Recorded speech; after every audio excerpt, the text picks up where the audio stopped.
Баршаңызға қайырлы күн, менің каналыма қош келдіңіздер. Бүгін сіздермен бірге алдыңғы видеода көрсетілген табиғи жолмен жасалынған ашытқыдан осындай лепешка жасауды үйренетін боламыз.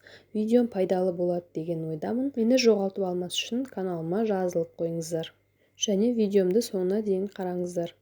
Бос ыдысымызға жылы сүт және жылы су құйып, 1 шай қасық толтырып тұз және 1 шай қасық қант салып араластырып аламыз. Жақсылап араластырып алғаннан кейін жаңағы ашытқымыздың жартысын салатын боламыз. Дайын болған ашытқымыз судың бетіне салғанда осылай қалқып тұруы қажет. Егер сіздің дайындаған ашытқыңыз суға батып кететін болса, ол ашытқы қамыр ашыту үшін дайын емес деген сөз. Қанша су, қанша ашытқы қосқанымды барлығын описание бөліміне жазып қалдыратын боламын. Сол жақтан қарап дайындай берсеңіздер болады. Ашытқымызды салғаннан кейін осылай жақсылап мыжғылап араластырып аламыз. Содан соң үстіне осылай ұнымызды салып, тағы да жақсылап араластыратын боламыз. Оның барлық мөлшерін бірден салмаймыз. Осылай бірінші аз бөлігін салып, жақсылап араластырып, қою масса болғаннан кейін тағы да оның екінші бөлігін салып, жұмсақ қамыр илейміз.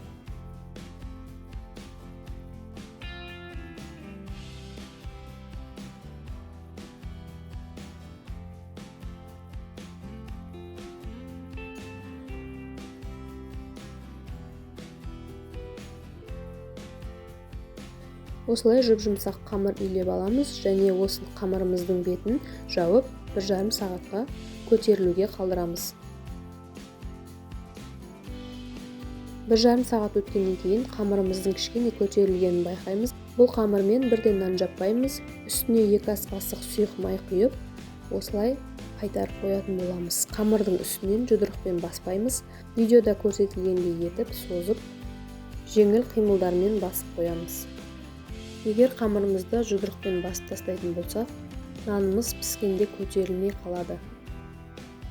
Осылай 5-10 минуттай созып, қайтарып қамырымыз бір келкі жып-жылтыр массаға енгенше осылай илейтін боламыз. Ашытқы екеуінің арасында процесс жүрген, оны қамырдың арасындағы майда көпіршіктерден байқауға болады.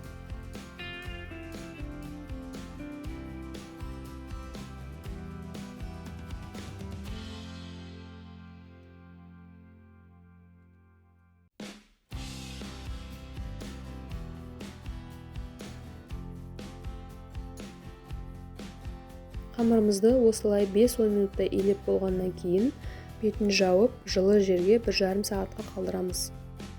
1,5 сағат өткеннен кейін қамырымыздың бетінде осылай көпіршіктер пайда болып, біршама көтеріліп қалғанын байқаймыз. Енді бұл қамыр бізде пісіре беруге жарайды. Осылай бір бөлігін үзіп алып, табамызға орналастырамыз. Астына міндетті түрде пергамент қағазын төсеп қойыңыздар. Нанымыздың бетін өз қалауларыңыз бойынша безендірсеңіздер болады. Мен осылай саусақпен басып шықтым. Бөліп алған қамырымызды қатты басып тастамаймыз. Видеода көрсетілгендей жеңіл қимылдармен басып шығамыз. Нанымызды формаға келтіріп болғаннан кейін бетіне бір жұмыртқаны жақсылап араластырып, жұқалап жағып шығамыз. Қалауларыңыз бойынша бетіне күнжіт мак сепсеңіздер болады. Мен бұл жерде күнжітті қолдандым. Пісіретін духовкамызды алдын ала 15 минут бұрын қыздырып қоямыз. Қатты отта пісірмейміз, 170 градуста 20-25 минуттай пісіріп аламыз. Менімен бірге қайталап жасап көріңіздер, өте жұмсақ, әдемі лепешка шығады. Алдағы уақытта тағы дәмді рецептермен бөлісемін. Видеоны соңына дейін көргендеріңізге рахмет. Келесі жаңа видеода кездескенше.